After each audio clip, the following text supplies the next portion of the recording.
Kawawang bayan, pinagsasamantalahan. Hanggang ngayon ng karamihan, dila na dayuhan, maging mga kababayan.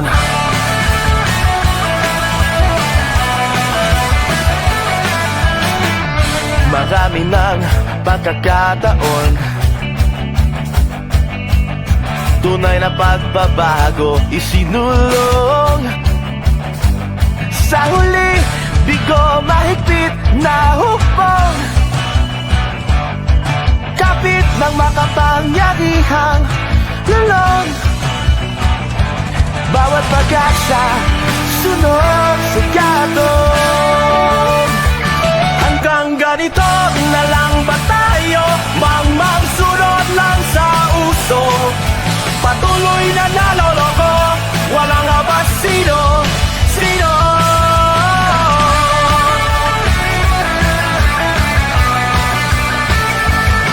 Paggogobyerno at politika, payak walang sistema. Taya sa tao, hindi sa programa. Pangalan ng pera, sapat na. Kaya't lagi sa dulo, lahat tayo nga. Pagkasikap at pera, walang magawa. Pag-isip sa umaga, takbo. Kaya isip niya, walang plano. Tanungin mo ang bokya, bumas lang. Katat at panukalang walang kwenta. Yun ang benta, dahil nasabi nila masa. Magising na sana tayo, ikaw at ako. Huwag nang magturuan at magsisihan. Sa dulo tayo, tayo pa rin naman. Mas maganda ang mayaman sa bansa na mayaman. Unti-unti tulungan magbayanihan, hanggang maabot ang nararapat sa bayan. Hanggang ganito na lang ba tayo, sunod lang sa uso? Patuloy na naloloko, walang abasino, sino? Paggogobyerno at politika, payak walang sistema. Taya sa tao, hindi sa programa. Pangalan at pera, sapat na. Kaya't lagi sa dulo, lahat tayo nga. Pagising sa umaga, takbo kaya isip niya. Walang plano, tanungin mo bokya. Pudot silang kanta, panukalang walang kwenta. Yun ang benta, dahil nasabi nila masa. Hanggang maabot ang nararapat sa bayan.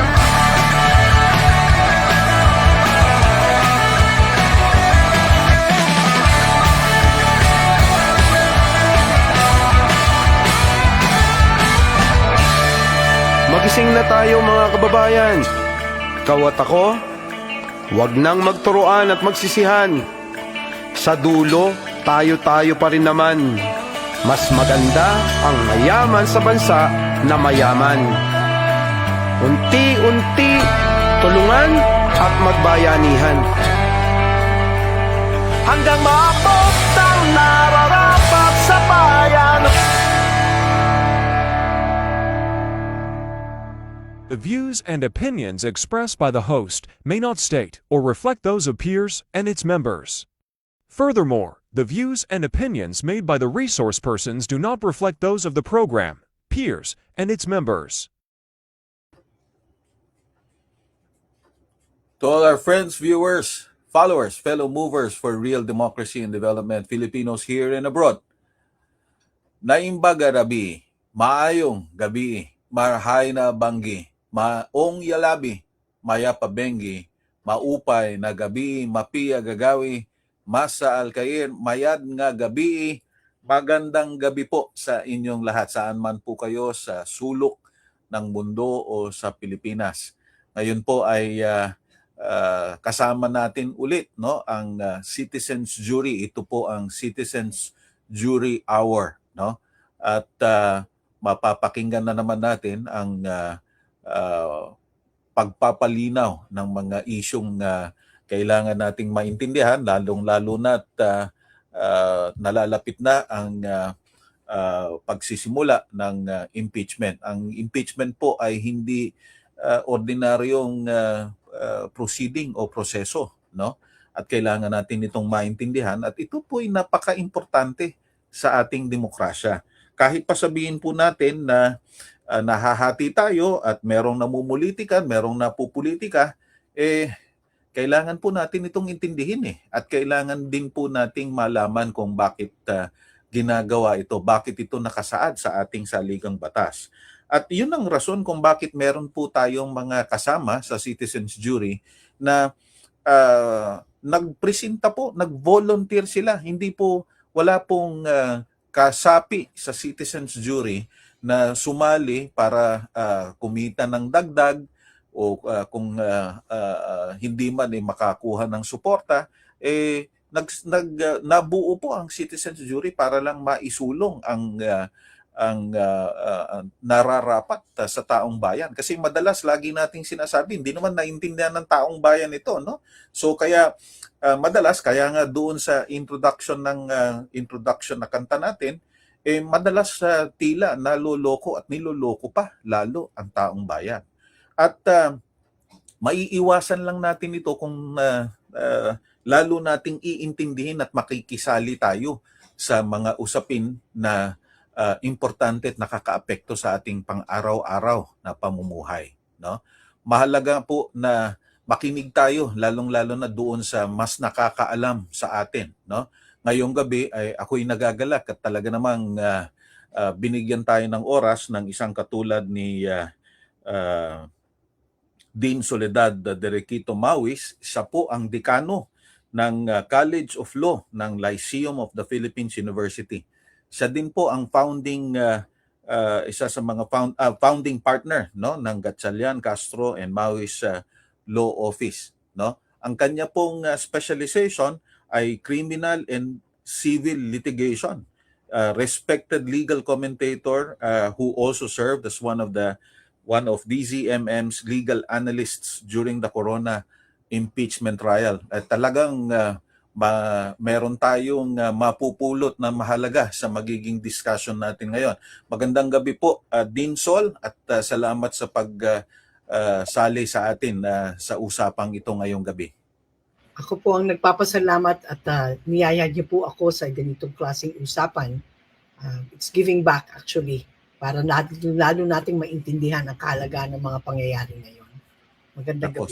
Salamat po, Dean Sol. At tayo po ay kasama din natin, no, si Attorney Maria Lulu Gutierrez, no? Isa din pong distinguished lawyer, legal educator, no? So sa Citizen Jury po halos lahat pala tayo, no, ay mga academics, no? Kaya si Attorney Lulu Gutierrez ay kilalang legal educator, former political law bar examiner, no, noong 2020 to 2021 bar examinations. Magandang gabi po sa inyo, Attorney Lulu, at salamat sa sama sa ating discussion ngayong gabi. Naimbag nga Rabii, Maya Pabengi, Prof. Ed, Dean Sol, at good evening sa ating lahat. Happy to contribute in whatever capacity to the understanding of the ongoing impeachment proceedings. Salamat po. Alam nyo, palaging ganun ang aking greeting kasi just a very brief explanation. Nung simula akong nagturo, laging merong sinasabing araw ng wikang Pilipino. Yung pong wikang Pilipino, napakarami sa totoo lang, no? And it's not really a source of division supposedly. But anyway, that's another discussion somewhere else, no? Pero I'm glad that listeners and viewers are appreciating, no, the effort to greet them in their own native language. So, let's get right into it po, no? Ah, alam nyo yung impeachment, unang-una sinasabi nila, kinopya naman natin ng saligang batas ng Estados Unidos at meron namang kasaysayan kung bakit nangyari yon and so on and so forth. Pero hindi na kailangan pumunta pa doon sa puntong yun no? Kailangan lang nating maintindihan bakit pa kailangan ng impeachment, no? Kasi lagi natin nakikita po sa social media, Attorney Lulu, Dinsol, pinupulita ka daw, no? At sinisiraan at sinisingle out ito si Vice President Sara Duterte. Siguro pwede nating sabihin na whether we like it or not, ang impeachment naman nandyan sa saligang batas at hindi naman sinabi diyan na pag-initan natin itong taon to, no? Whether we like it or not, the political process has its own logic that sets the tone, so to speak, and the direction. So, siguro intindihin muna natin at maipaliwanag ng maayos sa ating mga kababayan. Ano po ba itong impeachment, no? Siguro unahin natin si Dinsol muna. Ano po ba yung impeachment para maintindihan ng ating mga kababayan?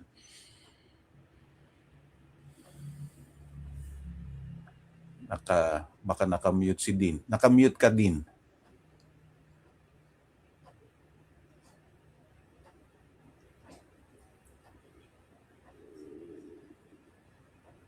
Naka-mute pa din po. Ano ba yan?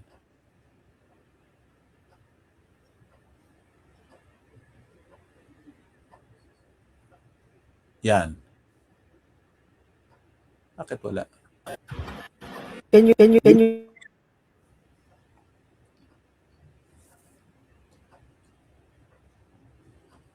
Hello, naririnig po niyo ako?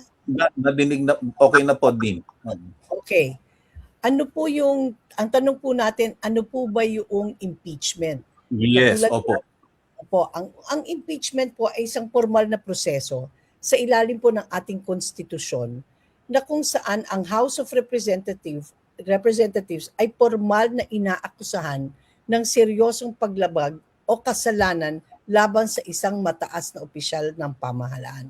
Tulad po ng presidente, tulad po ng vice-presidente, at justice po ng Supreme Court. Hindi naman ito nangungaluhugan na otomatikong pagtanggal sa pwesto. Ito ay unang hakbang pa lamang upang litisin ang isang opisyal. In other words, itong impeachment, inaakusahan pa wherein the other party, yun pong nasasaktan sa sitwasyon ngayon, ay si vice-presidente, bibigyan naman po siya ng pagkakataon, idepensa ang kanya sarili dito nga sa Senado. So ito ay isang formal na akusasyon na kung saan binibigyan po siya ng pagkakataong liwanagin ang kanya sarili at formal niyang ihain ang kanyang depensa. Alam mo din na every step of the way binibigyan naman ng pagkakataon pero hindi na ako magkukomento doon yung ating diskusyon. Pero mabuti yung nasimulan mo din at yun na nga, ito ay isang formal na proseso, no? At nagsisimula sa akusasyon at yun yung ibig sabihin ng impeachment. Siguro tanungin kita, Attorney Lulu, no? Ano ba ang diferensya? Pareho ba yung impeachment doon sa yung alam natin na usual na proseso na halimbawa ikaw ninakawan o meron kang reklamo sa isang tao at pareho din ba ito ng pagsasampa ng kaso sa ang tawag dito, ordinaryong korte, to speak? Ano po ang kaibahan? Magkaiba man sila? Malayo ang proseso sa ordinaryong kaso, halimbawa sa mga nanakawan o kaya yung may away sa ari-arian, kumpara sa impeachment. Ang impeachment pwede nating i-consider na extraordinary process siya kasi hindi lahat ng napagbibintangan ay idadaan sa impeachment. Yung pinakamatataas lang talaga na opisyal ng gobyerno, dalawa doon ay nahalal ng bayan, ang presidente at saka yung vice-presidente. Lahat ng mga justices ng Supreme Court, hindi lahat ng mga justices ng judiciary yung nasa Korte Suprema lamang. Tapos lahat ng pinuno or miyembro ng mga constitutional commissions, yung Commission on Audit, Civil Service Commission, tapos yung Commission on Elections, at saka nakasaad sa ating saligang batas, idinagdag doon yung ombudsman. So sila lang ho talaga ang pwedeng idaan sa proseso ng impeachment. Pag ang impeachment nakaukol sa Pangulo ng Pilipinas at saka sa Vice Presidente, parang isang paraan ito para i-revoke yung kanilang election. Dahil meron silang ginawa pagkatapos nilang nahalal at nakaupo sa pwesto, meron silang ginawa in their capacity as public officers or the highest officials of government na talagang dapat tanggalin sila. So impeachment lang po ang proseso para matanggal sila sa pwesto dahil sa mga ginawa nilang hindi maganda nung nakaupo na sila pagkatapos silang mahalal. So hindi ito ordinaryong graft and corruption trial or even a criminal case dahil ang power of impeachment po nakalagay sa saligang batas natin ay exclusive lamang sa House of Representatives, sila ang mag-uumpisa. Tapos ang paglilitis po, hindi sa korte. Unlike yung, hindi ho yan RTC or Municipal Traffic Court or Court of Appeals, ang tanging may karapatan lang at kapangyarihang maglitis sa mga impeachable officials natin ay ang ating Senado na composed of 24 senators. Naku, So, yun napakagandang pagkakaiba po yan, Ma'am Lulu. Ano? So, hindi siya criminal case, no? Dinsol, no? Iba ang tawag dito, iba ang characterization nito. Ano ba ang penalty nito pagka ikaw napatunayan na may sala sa impeachment trial? Ang sana ho, ang pagkakaiba ho talaga ho dito ho sa impeachment, conviction at removal. Pagpatalsik actually sa pwesto, yun ang unang-unang ano ho. Pag ho kayo ay nahatulan na guilty, no? Kayo ay papagtalsik sa pwesto, tatanggalin ho. At meron syempre ho kaukulan na hindi na kayo makakatakbo.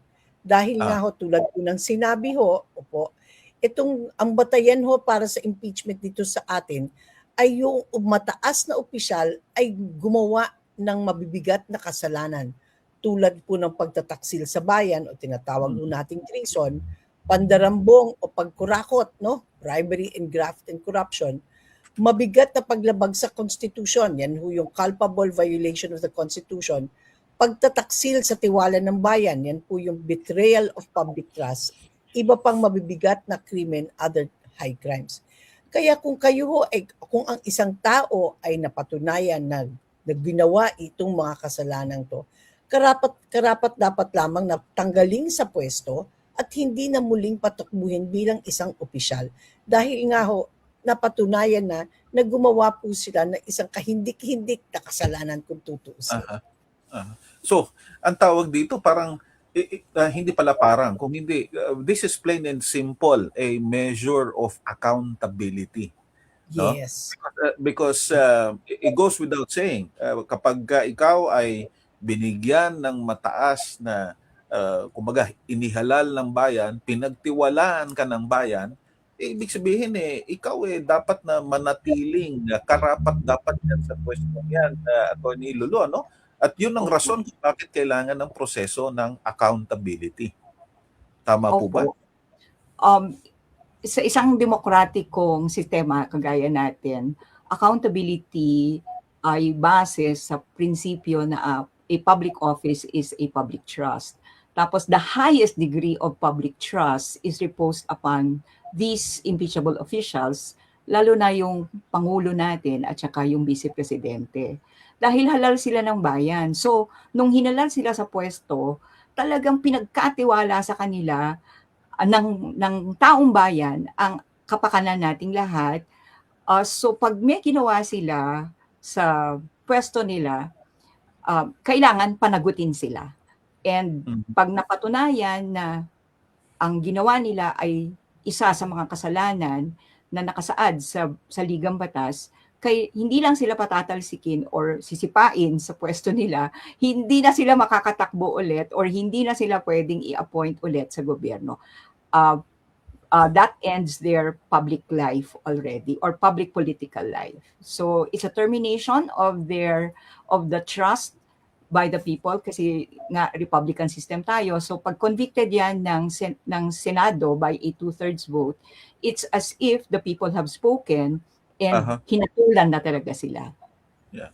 Ang mga kababayan, simple lang po naman ang pwede nating gamiting salita, no? Para maintindihang mabuti kung ano ang ibig sabihin ng impeachment.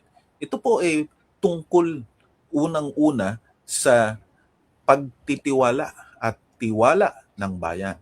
At yun ang rason kung bakit hindi lang natin ito iniintindi sa punto de vista ng batas. Iniintindi din po natin ito sa punto de vista ng kung ano yung inaasahan natin sa isang tao, ano man ang pinaniniwalaan, ano man ang relihiyon ng tao, meron tayong tinatawag na standards. So for lack of a better term, moralidad. Yun ang rason kung bakit sa citizens jury, marami kaming kasama dito na nagsusulong din ng moralidad. At ito nga po, at merong maikling mensahe ang aming convenor, no? Si Archbishop Sok. Pakinggan po natin ang kanyang mensahe. Salamat po sa inyong patuloy na pagtulong at panalangin para sa citizens jury.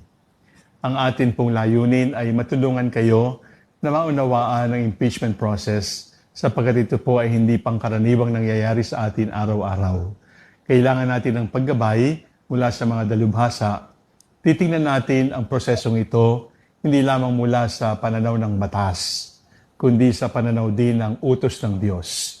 Sapagkat hindi natin maaaring ihiwalay ang utos ng Diyos sa mga pangyayari sa ating buhay, kasama na rin ang impeachment process. Sinasabi natin palagi, merong separation of church and state, pero dapat walang separation between God and man. At sa anumang nangyayari sa atin, kailangan nating isaalang-alang na tayong lahat ay nasa ilalim ng kapangyarihan ng Diyos. Hindi tayo basta Kristiyano o Muslim, Buddhist o iba mang relihiyon. Ang importante ay tayong lahat ay kumikilala na mayroong Diyos na makapangyarihang nakakataas sa atin. Iba't iba ang pangalan ng Diyos mula sa iba't ibang kapatid natin. Subalit iisang ating paninindigan. May Diyos na lumikha, may Diyos na nakakaalam ng lahat, may Diyos na babalikan nating lahat. Tingnan natin ang impeachment process sa mata ng Diyos at sa mata ng saligang batas at tayo po ay tutulungan ng ating mga dalubhasa. Makinig po kayo at kung mayroong matutunan, sana ay ibahagi. God bless you all. Alam po ninyo, ang nakakalungkot sa nangyayari sa atin, bago pa man nangyari itong impeachment na ito, regardless whether you're a devout Catholic or you're a practicing Catholic, whatever the term you call it, or ikaw ay Muslim o kung ano man ang iyong pinaniniwalaan, lahat na yata, kumbaga, for lack of a better term, sinisiraan o binibigyan ng kulay, no, pati ang ating simbahan. Pero hindi pa din naman natin pwedeng iwasan na tingnan ang politika, no, bilang isang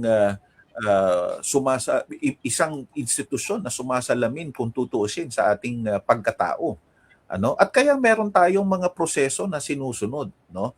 At yun ang rason kung bakit sinimulan natin muna doon sa pagtatanong ano ba yung impeachment, no? At alam na natin na magkaiba ito at kaiba ito doon sa regular, no, o ordinaryong proseso, no, kapag tayo ay merong reklamo na idinudulog natin sa husgado, no? Pero kasama dito yung tinatawag na pre-trial ang tawag dito, process ba yan o pre-trial proceedings. So, pero bago tayo magpunta doon sa pre-trial proceedings din Attorney Lulu, sa payak na pagkakaintindi ko doon sa probisyon ng ating saligang batas, Kumbaga, sabi doon forthwith. Sa madalit sabi, kapag ka naisampa na yung articles of impeachment, simula na kagad yung paglilitis, hindi po ba? So, para saan yung pre-trial conference? So, siguro din, sige, Okay. nakitang kuan. Kasi yung pre-trial proceedings, ang una natin hong dapat, kasama po yan sa proseso. Kasama na ho yan sa forthwith. Bakit Aha, po kasama na yan sa forthwith? Kasi ho, katulad ho pag-appear ho sa korte, no, sa ordinaryong kaso, meron ho tayong tinatawag na pre-trial conference. Dito rin ho sa yes. Senado, may pre-trial proceedings. As I said, kasama ho yan sa proseso. Ito ay isang paghahanda bago ang isang opisyal na paglilitis. So before we go to trial proper, dito nagkakaroon kumbaga meeting tulad na nangyari kahapon, no, na kung saan ang prosecution at ang depensa ay magpapakita na kani-kanilang ebidensya. Malalaman natin kung sino magiging testigo at higit sa lahat magkakaroon ng kumbaga simplification of issues, okay? Na kung saan ang issue ay aaksyonan para mabilis, no? Alam natin kung ano yung kumbaga pinag-aawayan o pinagtatalunan. At ang isang magandang provision dito sa pre-trial proceedings na to is aside from the marking of evidence, you have stipulation of facts where both sides agree, okay, on undisputed facts. Ang kagandahan ng pag sinabing stipulated, okay, that will save time. Kasi ibig sabihin, no, nag-agree kayo na itong fact na to o itong bagay na to, na pagkasunduan nyo na, okay, hindi yan pag-aawayan. Agree na tayo sa fact na yan. So, mas mapapabilis. But to my mind, what is very important in pre-trial proceedings, okay, is wala nang surprises. Hindi yung ba katulad ng iba iniisip, sige, magpapasabag ako pagdating ng trial. Wala na yon. Kung hindi mo sasabihin na yon, you know, pag hindi mo inilahad yung ebidensya mo during the pre-trial proceedings, dapat hindi na i-allow yon kasi wala nang surprises. Dapat nakalahad na yan eh. Wala na dapat yung biglang magpapasabog. Pag nagpasabog ka, sasabog sa mukha mo yan, di ba? Kasi pwede pasukin ng korte yan ng hukuman, okay? At ang importante dito natin malalaman yung trial scheduling. Because the body, no, and the councils now will determine the exact dates for the formal convening of the impeachment court. Kumbaga, ang tingin ko sa pre-trial conference, sir, ito yung ito yung kumbaga parang game plan, no? Ito tayo mag-away, dito itong pag-aaway natin, itong ebidensya natin, o ito ang trial dates natin. Para sana pag nasimulan na yung trial proper, okay, maayos, mabilis, kasi alam natin kung anong gagawin natin batay sa mga ebidensya na hawak natin. Yun ho ang pananaw ko dyan sa pre-trial. It's part of the forthwith. It is not something different from the forthwith. Okay. You know, the reason why I'm asking that, Dean, no? Kasi alam nyo naman, siyempre, sabi mo nga, no? Para isa sa mga tumimo sa isipan ko to save time. Kasi kumbaga, pinag-uusapan na natin, ito ang pag-uusapan natin, kumbaga, no? Wala nang madadagdag dyan, wala nang mababawas, at kung ano, walang sorpresa. Sabi mo nga. Pero ang tanong ko dito, Attorney Lulu, pwede bang mag-motion to dismiss? Kasi nga, ako, ang simple lang sa akin iba yung impeachment sa ordinaryong kaso, no? Lalong-lalo na kapag hindi ko alam kung relevant ito, no? Correct me if I'm wrong, no? May layman's process suggest, no? Na unang-una, siyempre, yung impeachment court, hindi naman talaga regular na korte ito, no?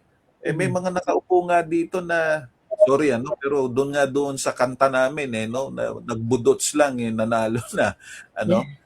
Hindi ko alam kung paano magiging pamantayan nila pagdating sa pagdating ng impeachment trial, ano? So bago pa man dumating doon sa punto na pag-uusapan, kumbaga para sa tingin ko yung bago pa magkaroon ng agreement doon sa pre-trial proceedings, pinapasukan na kagad ng dismissal, no? So technical kagad yung ipinapasok ng depensa. Pwede ba ito, Attorney Lulu? Ano sa tingin mo? Hindi kasama ba ito sa pre-trial proceeding? So ano ang relevance nito? Um, sa kasaysayan ng Kongreso ng Pilipinas since the 1987 Constitution, 2 impeachment trials lang ang umabot sa Senado nung kay former President Era Estrada, tapos yung kay Chief Justice Renato Corona. Dun sa 2 umabot sa Senado, walang pre-trial. Yes. Maganda na ngayong impeachment ni VP Sara Duterte, ang Senado nag-require siya ng pre-trial. Dahil kahit wala man sa rules ng Senate on impeachment, kasi supplemental yung rules of court, so naisip ng ating Senate President or ng Senate mismo na magandang may pre-trial.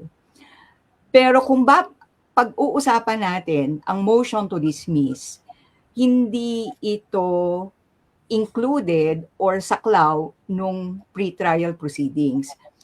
Ang basa natin sa Constitution ay 2 lamang ang pwedeng mangyari. Pag naisampa na yung articles of impeachment mula sa House of Representatives papunta sa Senado, ang Senado should hold a trial. Dapat merong paglilitis talaga. Ang paglilitis na yan, mauuna ang prosecution, yung mga nagbibintang or yung mga babasahin yung sakdal, tapos papatunayan ng mga prosecutors kung ano yung mga sakdal na yon. Tapos bibigyan din ng pagkakataon yung si Vice Presidente na maglahad ng kanyang sariling ebidensya para i-refute or labanan yung ebidensya ng prosecution. So after trial o pagkatapos ng paglilitis, 2 lang ang options ng Senado. Either convict or acquit. That's what the Constitution requires. Mag-trial para mag-convict, meaning patalsikin sa opisina, hindi na siya fit for office, can no longer continue in the office, and is disqualified permanently from office. Or kung kulang yung ebidensya, and we trust na ang ating mga 22 ba or 24 ang mga senator jurors natin will be guided by their own wisdom and moral trajectory to come up with a verdict that is in accordance with their cleanest conscience and based on the evidence. So either convict or acquit. Wala po sa proceedings ng impeachment as a whole, from pre-trial to trial, hindi it's not a dismissal or a motion to dismiss is not contemplated. Alam natin na yan yung basihan ng depensa ni VP Sara from the very beginning. Kino-question niya yung constitutionality ng impeachment proceedings noon pa lang sa Committee on Justice, tapos House of Representatives. Tapos hanggang ngayong, nung before the pre-trial, talagang ang depensa nila unconstitutional lahat ng mga prior proceedings.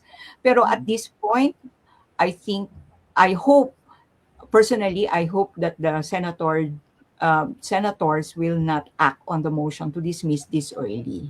So we need to see the evidence. I think importante at parang promise yan ng Senado as an institution, not the individual senators. It's a promise made by the Senate that the evidence will be presented, made public, and heard and scrutinized and reviewed. So, alam mo, dapat natin malaman kung ano yung ebidensya.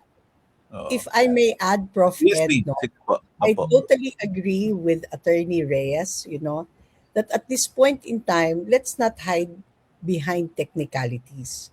Siguro kung may motion to dismiss na ground, lack of jurisdiction, no? Pero may jurisdiction ang Senado na magkaroon ng trial.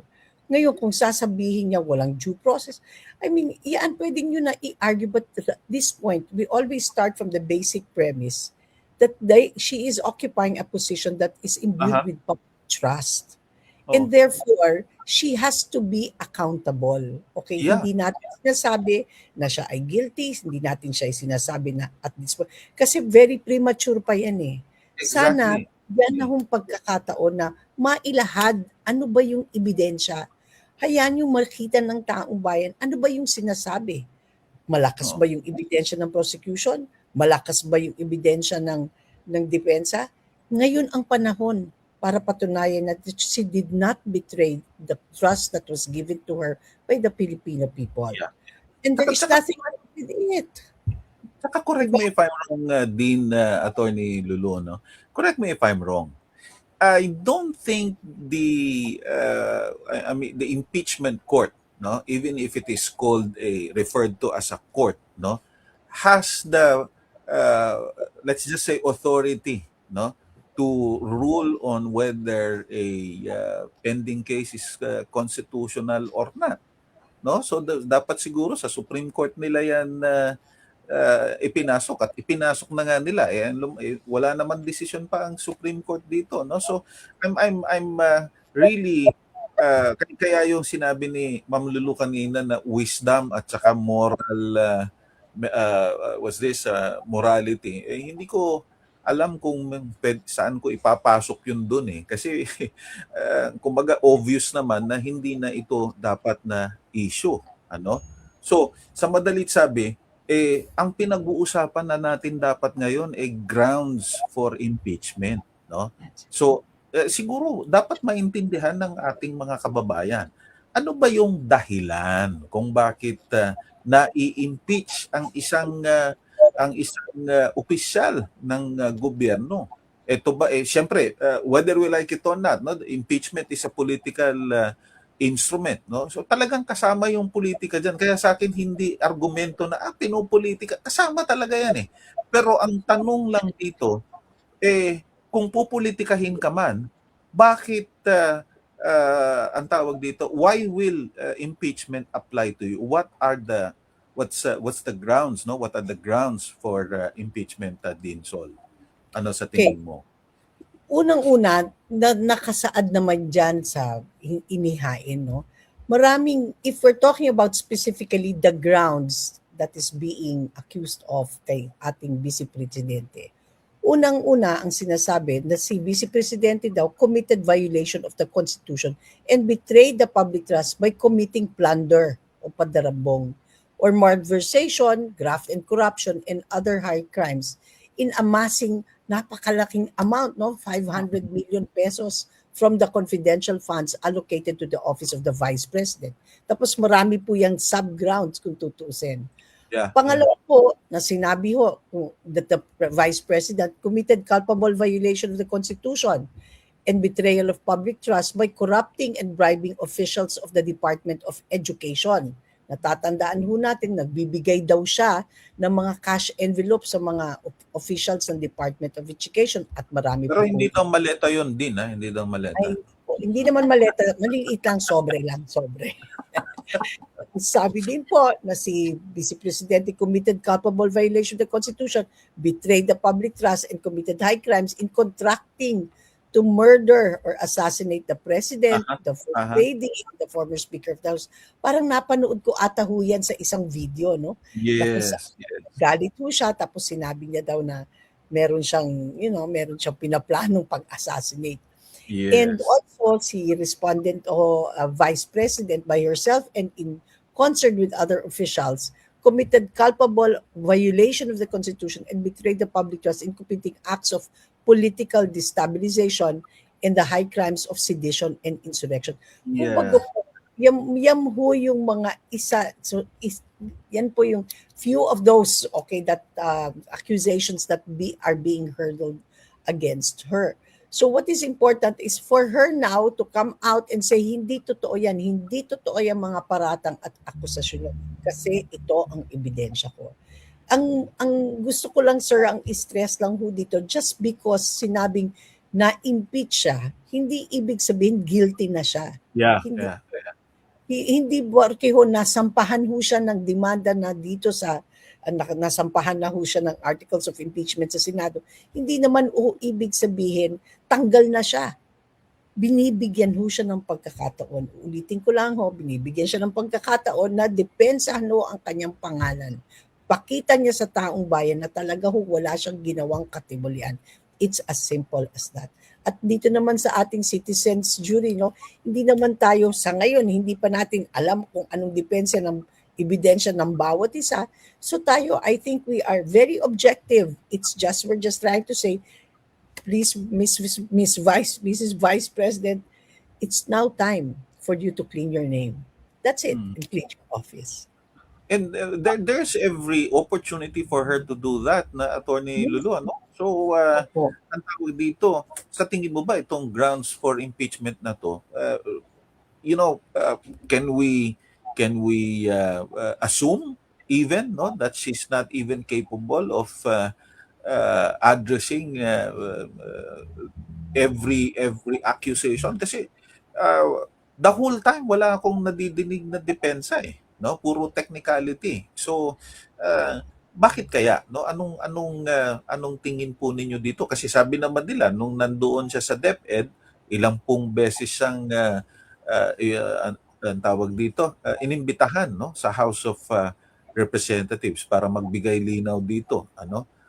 Pero alam naman na natin kung anong kwento doon at kung bakit hindi nabigyan ng linaw yon, kaya dumating dito sa punto ng impeachment. And up to now, no, sa tagal ng pagkakataon, sa tagal ng panahon at sa dami ng pagkakataon, tila hindi naman ito nasasagot, no. So baka ano ba yung pwede nating masabi o mai-advise, Attorney Lulu, no, para kumbaga mabigyan sila ng paano ba maengganyo sila, no, nasagutin itong ang tawag dito, mga akusasyon, because as pretty much explained, these are all tawag dito grounds for impeachment, really. So hindi mo maiwasan ito eh. So paano kaya? Emphasize ko lang, and ako personally, impeachment is the opportunity para sa nasasakdal na patunayan na inosente siya, na wala siyang kasalanan. Pero gusto ko ring sabihin na like in criminal cases, merong presumption of innocence kasi mabibigat yung bintang na nilagay sa articles of impeachment. So kahit tayo galit na galit sa corruption, etc., pagdating ng paglilitis or trial sa Senado, ang burden of proof, heaviest burden of proof, still rests upon the prosecution to prove the charges against the Vice President. So, ang impeachment trial, nakasalalay talaga yan sa prosecution. Yung alam natin, na panood natin sa social media, narinig natin nung committee hearing, etc., hindi pa yan ebidensya sa trial. Kaya sa trial lang yan. Yung napanood natin nung nag-live stream siyang galit na galit, nagbanta siya sa buhay ng Pangulo, yun hindi yun ebidensya sa court. Kaya yan nilalabas nung pre-trial, kailangan mapanood yan ng ating mga senador at matingnan nila lahat ng ebidensyang ipipresenta, pati mga testigong uupo dun sa trial laban kay Vice Presidente. So the burden of proof rests upon still the prosecution, because until the degree of proof necessary for a conviction is achieved by the prosecution, then we retain the principle that the presumption of innocence. Ang impeachment ho kasi, hindi siya criminal case, so hindi yan proof of guilt beyond reasonable doubt, except siguro pag may reference to bribery, etc. Ang maganda sa mga grounds for impeachment na nakalagay sa ating saligang batas, marami doon. 6 lang naman yan: culpable violation of the Constitution, treason, bribery, graft and corruption, other high crimes, and betrayal of public trust. Doon sa treason, bribery, graft and corruption, meron tayong reference kasi nakadefine yan sa criminal law natin. Pero yung culpable violation of the Constitution, other high crimes, at saka yung betrayal of the public trust, deliberately hindi yan binigyan ng definition ng framers ng 1987 Constitution to Exactly. make these charges flexible and dynamic, depende siguro sa sitwasyon or depende sa appreciation ng mga senador at the time when an impeachment trial is being held. So, at tandaan natin, ang impeachment ay isang proseso para panagutin ang mga pinaghihinalaan or pinagbintangang naglabag sa kanilang oath bilang public officers or public officials. So sana, and pareho kami ni Dean Sol, or tayo lahat, di ba? Sana si Vice Presidente ay seryosohin yung proseso ng impeachment dahil meron naman siyang pagkakataon para labanan yung ebidensya ng prosecution para tayong lahat, di ba? It's not just the senators who sit as jurors or judges there. They will in fact render the verdict. But the trial is held before the public. And we trust Exactly. that all of us, di ba, ordinary citizens, will be able to ascertain the truth based on the evidence presented during the impeachment. Whether she's guilty or not guilty, I think we can trust ordinary citizens to make that judgment for themselves, regardless of the verdict in the Senate. And at the end of the day, and again, no, I've always been emphasizing this. Yes, okay, impeachment follows the legal processes. But whether we like it or not, it's still primarily a political instrument. And being a political instrument, and I'm sure the Vice President herself is aware, this is something that's very important, no, significant to the public, especially that she has plans for 2028, and ito yung mga batayan kung bakit ganito yung pagtingin, no, ng grupo nila. So sa madaling sabi, para sa akin, no, kung ako ang tatanungin, kung masasagot ko naman yung mga paratang sa akin, sagutin ko na. Kasi kapag at the end of the day, napatunayan na wala naman palang batayan lahat ng ito, siguro yung 2028 talagang sigurado na. Kasi yun lang naman ang sa palagay ko, no? At I may be wrong, but knowing politics and politicians, I'm sure this is the number one consideration for them, no? Now, anyway, before we proceed, no, at ako'y natutuwa, no, una magandang gabi po sa mga patuloy na sumusuporta at nanonood, lalong-lalo na po merong isang bumabati sa atin. Magandang gabi din sa iyo, JJ Sales. At merong nagtatanong, no, siguro hindi natin maiiwasan na pag-usapan yung numero, ano. Ewan ko kung gusto ninyong puntahan ito, pero ang tinatanong dito, may dapat ba na numero ang mga senator para ma-impeach si Sara? Thanks po. Ito po ay tanong ni Jared. Siguro ang tanong niya, paano ba natin bibilangin itong mga senador, no? Kasi nakasaad sa saligang batas, all senators, no? And former Chief Justice Davide, if I'm not mistaken, no, explained now, albeit opposed yung kanyang view, no, sa napakarami na nating napakinggang mga legal luminaries, talagang ang tawag dito, stick to the ang tawag dito, kung ano yung mismong nakasaad doon na 24 senators. Pero without, I don't think it's upon us to it's up to us to really declare na dapat ganitong numero lang. Pero ano ba yung mga considerations na lang natin siguro, no? Pag-usapan na lang. Ano yung mga considerations para makita natin na meron talagang kakayanan na umupo bilang miyembro ng impeachment court ang isang senador, no?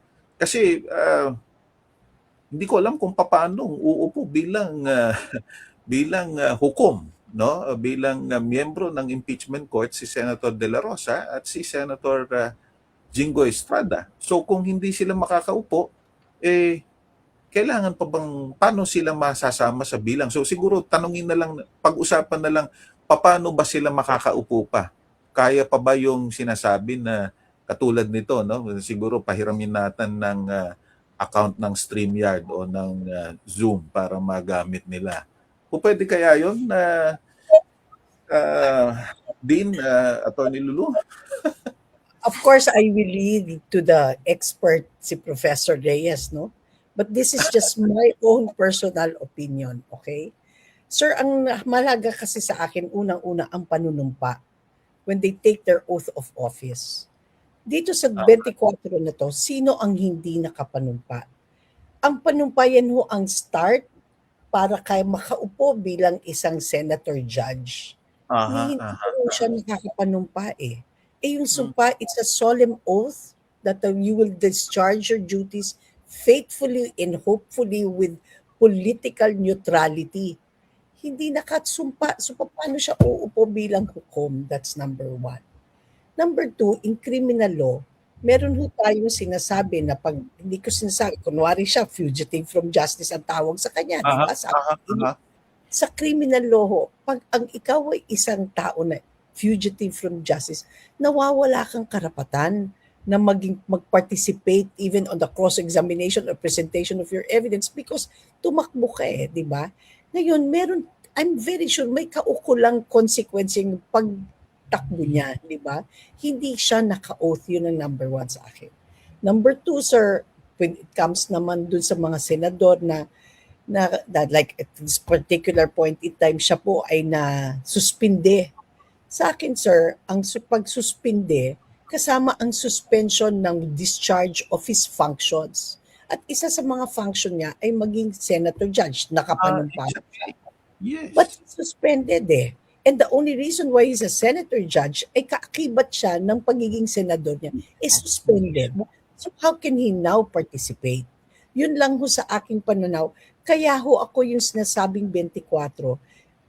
Miski ako ngayon ho, hindi ho ako kumbinsido na 24. I'm really sorry. But with all due respect to the mas matatalino, no, yung talagang kapitagang mga abogado, sorry at this point, hindi ko masubscribe na it's still the magic 24 for those reasons po. But of course, I will have to hear Professor Reyes. No? Prof, Yeah. if we go back, nung sinusulat yung 1987 Constitution, ini-imagine nung Constitutional Commission na lahat ng senador ay magigiting at kagalang-galang of the highest honor. So it was a perfect and ideal Senate that was contemplated. I don't think any of the framers of the Constitution imagined a situation that there will be fugitives from justice or accused persons during the incumbency as senators. So, I don't think that was part of their... So, talagang, nung sinulat yan, ideal ang situation. But we have to adjust to the reality now. Diba? There was a time na 3 ang nakadetain na mga senador for corruption. Ngayon, isa, baka nadagdagan pa sila, yung isa, nagtatago na. Hindi natin alam kung nasa Pilipinas pa or nasa abroad or nasa West Philippine Sea ba siya. Ayun, unavailable na ba siya kasi nasa ibang bansa na, di ba? So we have to adjust to the facts on the ground.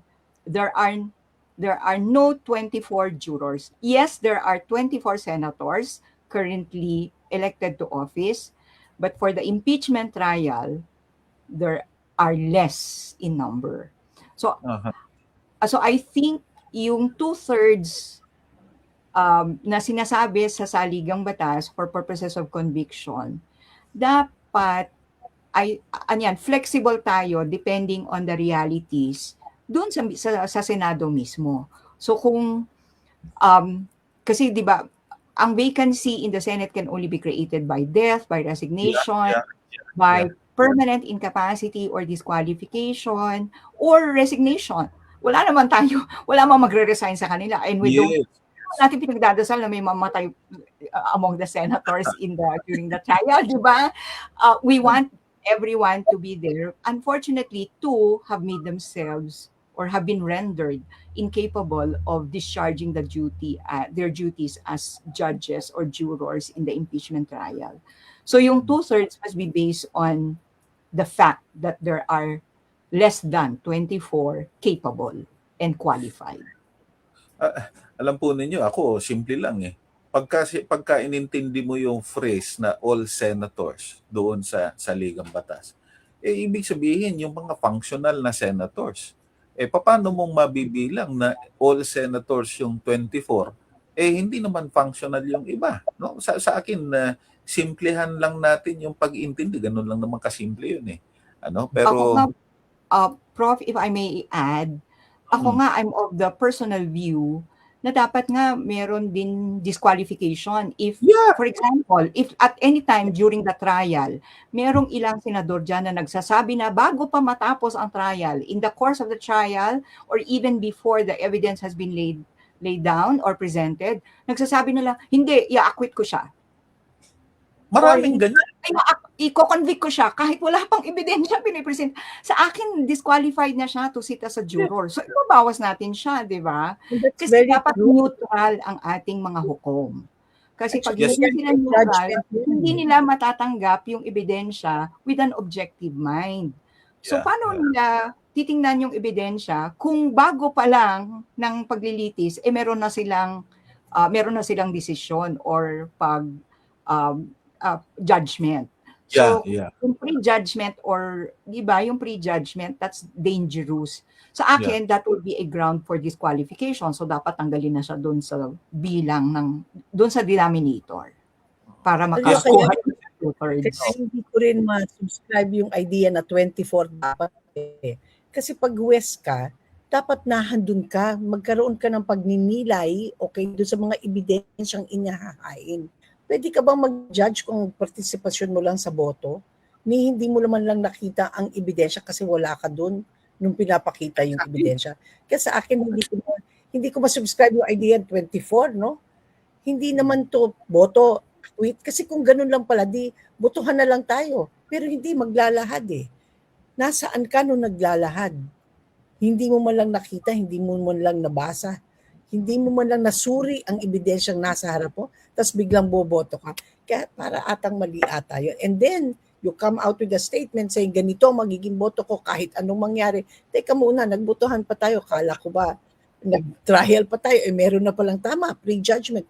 Kung yan ordinaryong kaso sa korte, naglabas ang hukom na talo ka plaintiff, panalo ka defendant, ay nako, talagang lahat yan, motion to inhibit yan, no? Kasi nga hindi dapat. Oo. So I agree also with the Professor Reyes. Of course, I will agree with Professor Reyes. Okay. She's right. Hindi sensitive kasi tayo, di ba? Kasi unang-una, galit na ang taong bayan sa korupsyon. Sabi ko, minsan iniisip ko, hindi talaga yata tayo galit sa korupsyon. Parang naiinggit lang tayo sa mga korap, di ba? Kasi pag yung may high official na cult personality kasi, pag sila na yung pinagbintangan ng corruption, parang bakit hindi tayo nagkakaisa ng pananaw? Di ba? Divided na tayo. Kaya nga yung ginagamit mong word na wisdom kanina, Prof. Reyes, medyo napapailig na lang ako eh. No? Kasi yung sinabi ninyong dalawa na reality bites. No? Sabi nga nila, Diyos ko, sa tinanda kong ito, talagang nakakapanghinayang yung Senado na nakita natin 20-30 years ago. No? Talagang, ibang-iba sa klase ng Senado natin ngayon. And isa yan sa mga kailangan nating pagnilay-nilayan, no? Moving on to this impeachment trial, no? Kasi yun na nga, importanteng maintindihan ng ating mga kababayan na hindi ito birong na proseso. At kailangan makaintindi, kung sana nga makaintindi, pagdating sa mga mabibigat na mga ebidensya na makikita at pag-uusapan. So siguro, wag na nating ibiting pa itong mga kababayan natin. Baka siguro magbigay na lang tayo ng pahuling paalala at rekomendasyon, no? Simulan ko muna sa iyo ngayon, Professor Reyes, no, before I go to Dean Sol. Your parting recommendations, no, to our fellow Filipinos. Magandang pagkakataon po ang paglilitis ng Senado para malaman natin kung totoo ang mga bintang kay Vice Presidente. At sana bukas ang isipan natin at pati na yung puso natin na tanggapin kung anuman ang magiging hatol ng Senate pagdating sa impeachment, kung ang paglilitis ay ay tinatawag nating fair trial, at kung yung verdict or judgment ay base sa moral conscience at saka sa ultimate wisdom na pinagkatiwala ng ating saligang batas at natin mga taong bayan sa ating mga senador.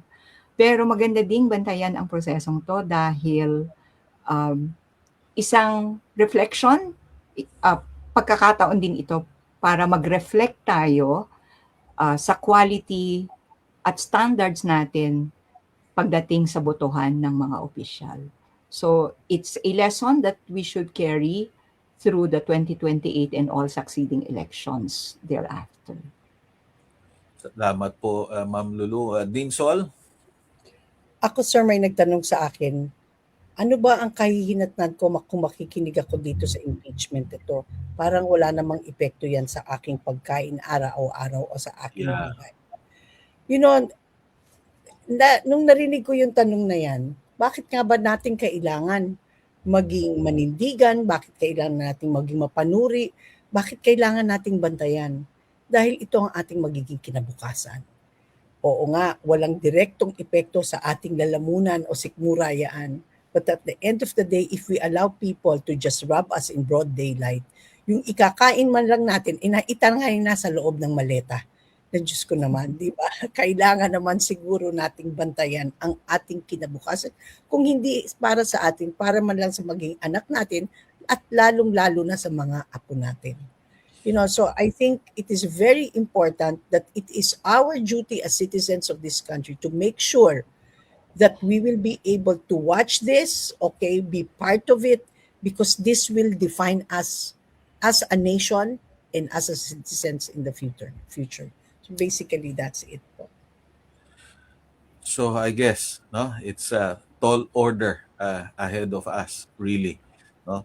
Salamat pong muli, and I'm sure this is not going to be the first and last, because sa citizens jury na pag-usapan naman na kapag nagsimula na ang impeachment trial ay patuloy nating bibigyan ng kalinawan ang ating mga kababayan, no? Maraming salamat po sa inyo. Prof. Ed, Yes, pwede ma'am. ba ako munang bumati ng Advance Father's Day? Nako, Kasi- salamat po. Happy Father's Day po. Father's Day. Okay, and also to Salamat everyone. po. Salamat Thank you. po. Anyway, yun po ang ating Citizens Jury Hour for this Saturday, at sana marami kayong natutunan. Marami pa po tayong pag-uusapan, at higit sa lahat siguro lagi nating tandaan, kailangan nating tutukan kasi hindi ito ordinaryong proseso at hindi din ordinaryo ang mga usapin na kailangang harapin ng ating pangalawang Pangulo. At higit sa lahat siguro, sana hindi tayo malito at hindi tayo maligaw at mailigaw ng mga grupo na talagang ang interest lang, talagang lalo tayong maligaw at lalong hindi natin maintindihan ang mga issue na kailangang mabigyan ng linaw. At iyon din nakita natin mismo sa Senado. At ito ang pinaka-importanting dahilan kung bakit tayo ay dapat makialam. Magandang gabi po sa inyo muli, at sana kahit papano meron tayong kahit kaunting napulot sa ating huntahan ngayong gabi. Salamat po. Thank you.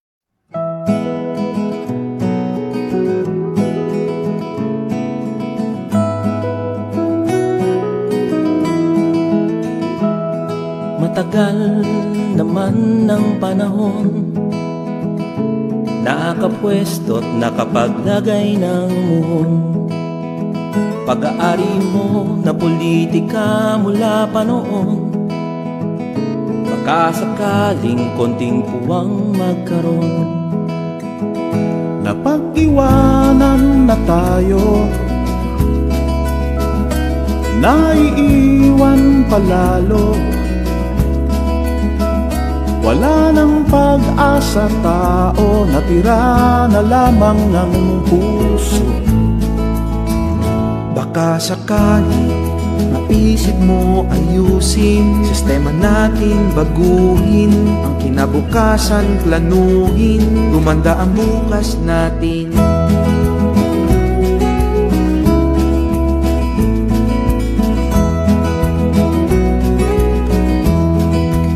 Ganun pa din naman, kasama ka pa din malamang. Paiba lang mawala ang harang, mas maraming magaling masalang. Kailangan din may pananagutan, hindi kamkam lang ng kamkam. Mamamayan nalilimutan, mugmug na lang pinagtsatsagaan. Baka sakali mapagbigyan, ayusin sistema ng bayan. Ikaw din naman makikinabang, magiging Pilipino maipagyayabang. Baka sakali maisip mo ayusin, sistema natin baguhin, ang kinabukasan planuhin, gumanda ang bukas natin. Ganun pa din naman, kasama ka pa din malamang. May balang mawala ang harang.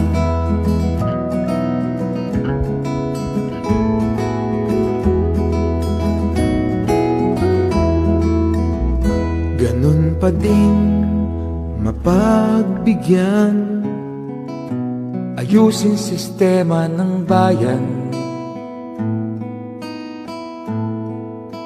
Ikaw din naman ang makikinabang, Pagiging Pilipino maipagyayabang.